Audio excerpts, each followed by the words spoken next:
आपके दिल में, आपके प्यार में, आपके रिश्ते में, आपके संबंधों में कोई बीच में आ रहा हो तो, संबंध किसी भी वजह से खराब हो रहे हो तो, इमोशनलेस व्यक्ति भी आपके पीछे पीछे भागेगा। पागलों की तरह जब प्यार हर क्षण तुम्हें पुकारे, तुम्हारे नाम का माला जपे, जब तुम्हारा ही नाम लेकर के सुबह शाम उसका हो, तब इस बात को मानिएगा कि प्यार में इससे बड़ा उपाय बना ही नहीं। एक लौंग को 20 से कैंची के बीच में रख करके ये बोलकर सिर्फ काट देना, इधर ये कैंची से लौंग कटी, उधर आपकी परिस्थितियों में बीच में आने वाली परिस्थितियां या चीजें हटी। सामग्री में मात्र एक सीजर यानी कैंची और एक लौंग चाहिए, बीच में फंसाकर ये बोल करके काट देना है मात्र। जानिए पूरा विश्लेषण।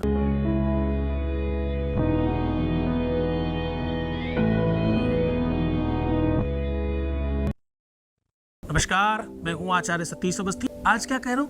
आज कह रहा हूं एक लौंग कैंची के बीच में रखकर ये मंत्र पढ़िए, ये शब्द बोलिए और काट दीजिए। अब देखिए कितना छोटा है, वो किसी भी वेद का हो, बात बहुत बड़ी है, ग्रंथ बहुत बड़ा है, प्रभाव बहुत बड़ा है, उसका मंतव्य बहुत बड़ा है, लेकिन उपाय बहुत छोटा है। सामग्री में क्या चाहिए? सामग्री में चाहिए सिर्फ और सिर्फ कैंची, सीजर और क्या चाहिए? एक लौंग चाहिए। मात्र इन दो चीजों से तुम्हारे जीवन में जो भी संकट है वो मिट जाएंगे।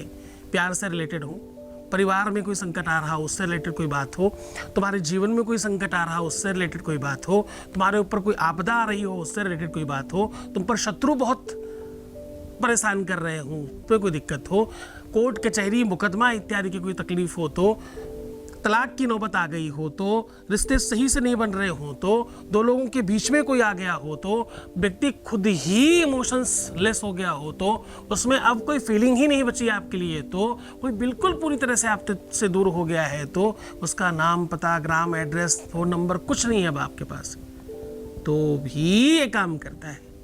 शास्त्रों में नीतिगत बात है, जब तुम कहीं भटकने लगना, जब तुम्हें मार्ग नहीं दिखाई पड़े तो शास्त्र आपको मार्ग बताता है।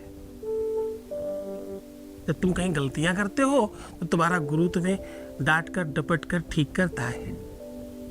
इसलिए शास्त्र साधना संपन्न गुरु कोई तुम्हारे रास्ते में हमेशा जीवन सदुपयोगी बना सकता है। कपूल कल्पित कोई नहीं, कुछ भी एवं करने से नहीं, कुछ भी कर लीजिए जब तक आपके पास साधना संपन्नता नहीं है। और साधना संपन्नता केवल छोटे मोटे कामों से नहीं आती, ये कई जन्मों का संग्रह है। चंद्रमा मनसो जात तक्षसुषो वजायत सूत्राद्वायुश्च प्राणश्च मुखान्दग्निर्जायत।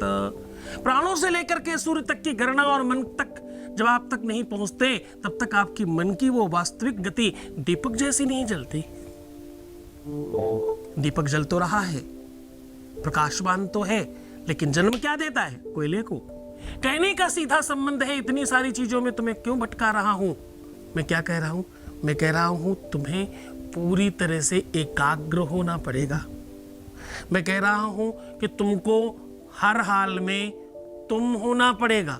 अपनी निजता समाप्त मत करना। अपने आप को अगर तुमने खो दिया तो सब बर्बाद हो जाएगा। तुम अपने आप को पहले जीवंत करो।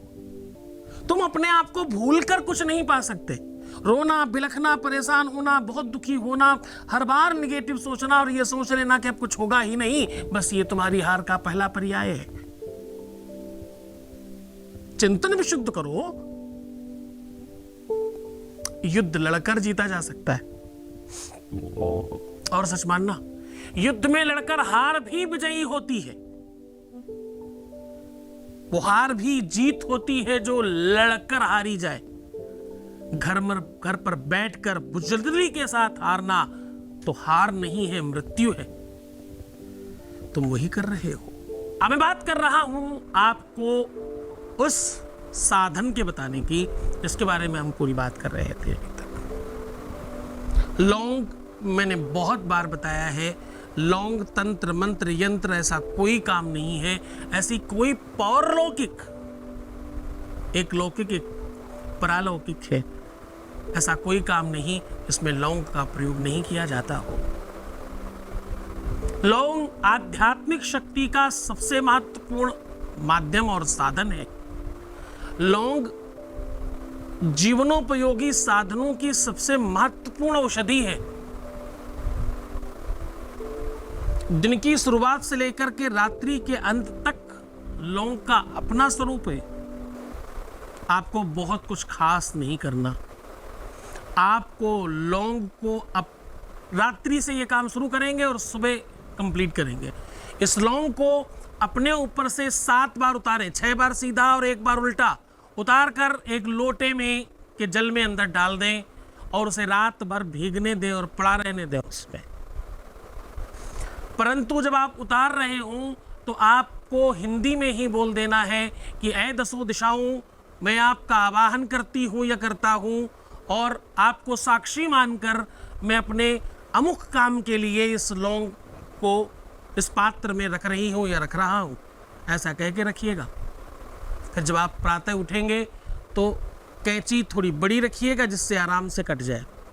उस कैंची को पूरी तरह से साफ करिए, स्वच्छ करिए और कैंची के हैंडल में एक स्वास्तिक बनाइए, कलावा बांध लीजिए और उसको प्रणाम कीजिए। प्रणाम करके ओम शम शनिश्चराय नमः ऐसा बोल दीजिएगा। बोलने के पश्चात बस लौंग को बीच में रखिए और एक ही झटके में आपको 2 टुकड़े कर देने। अब जो बोलना है ये सबसे महत्वपूर्ण शब्द है। आपको बोलना है ओम त्रम, त्र छत्री वाला त्र और ऊपर अंकार त्रंग ऐसा बोल के खट से काट दीजिएगा एक ही बार में। और दोनों के दोनों टुकड़ों को बिल्कुल मत उठाइएगा। ऐसी जगह करिएगा जहां आपको उठाने की आवश्यकता ना पड़े। बालकनी हो सकती है, छत हो सकती है, खुला एरिया हो सकता है, कहीं भी वहीं छोड़कर चले आइएगा। और उस समय आप जब वहां से मुड़ रहे हो, कोई भी आपसे बात करना चाहे, आवाज लगाए तो बिल्कुल मत बोलिएगा। टोका टाकी ऐसी चीज में ठीक नहीं होती। ये बहुत कारगर होने वाला है, बहुत बेनिफिट होने वाला है और मुझे ऐसा लगता है कि अंडर 5% के लोगों को इस बार ये उपाय थोड़ा हिलाएगा। बहुत धन्यवाद। खुश हो जाओ, प्रसन्न हो जाओ, मुस्कुराओ, सुंदर बनो। हर आधे घंटे में प्रणाम करके पानी पीना। अपना बहुत ख्याल रखना।